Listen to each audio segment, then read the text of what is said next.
Proje sahasındaki çalışmalarda ulaşılabilecek atık yağlar, hidrolik sıvılar, toprak ve su kaynaklarının açısından risk teşkil etmektedir.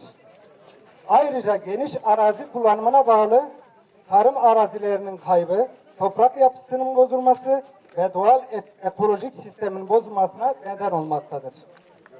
Güneş enerji panellerinin üretiminde ve bileşimlerinde bazı ağır metaller ve kullanılmaktadır.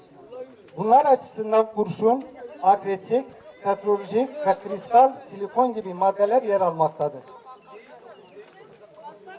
Bu maddelerin bir kısmı toksikol, kanserojen özellik taşıyabilmektedir. Kontrolsüz salınımı durumunda insan sağlığı ve çevre açısından risk teşkil etmektedir. Panellerin kırılması, hasar projesi veya kullanımı ömrünün tamamlanması durumunda ise içerdikleri kimyasal yağışlar aralığı ile toprağa ve yeraltı sularına karışma ihtimalleri bulunmaktadır. Özellikle silikon gibi maddelerin yüksek toksitliğe sahip olması sebebiyle bitki ve hayvan yaşamı açısından risk teşkil etmektedir.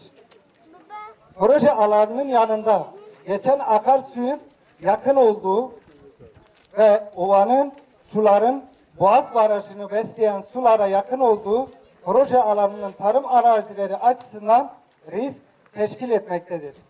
Bu yönden projenin bir an önce iptal edilmesini istiyoruz. Köyler olarak da sadece geçim kaynağımız hayvancılık olduğu için meramızı vermek istemiyoruz. Baraj diğer köyün diğer tarafı bahçeydi, bahçeye ekiyorduk. Onu baraj yaptıkları için onu bir elimizden aldılar. Sadece tek kaynağımız hayvancılık. Yani bu meramız da elimizden girerse hayvancılık biter. Yani yaşamımız hepsi onun üzerine. Ben kendi adıma konuşayım. Ben boşanmış biri olaraktan hayvancılıkla geçiniyorum. Eğer ki burayı da GES projesi yaparlarsa biter yani.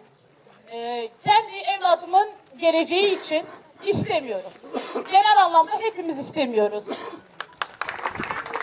Merhaba sevgili çocuklar, değerli kadınlar, kıymetli basın mensupları. Hepiniz hoş geldiniz.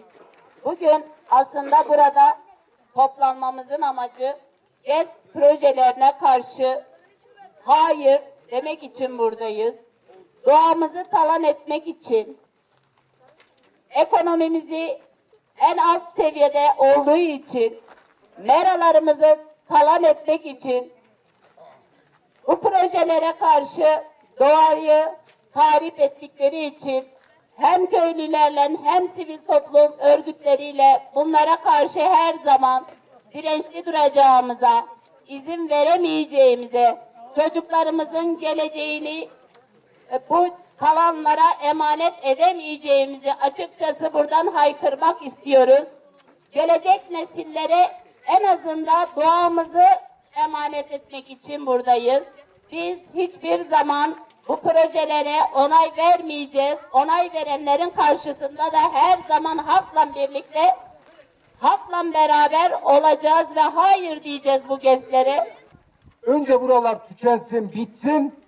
Daha sonra hala bugün bu kente, bu çevre köylere, ilçeye süt ve et ürünleriyle hayvancılık faaliyetleri üzerinden hizmet eden meraya göz koysunlar. Bakın, hiçbir GES süresiz değildir. İnel nihaya enerji üretmez.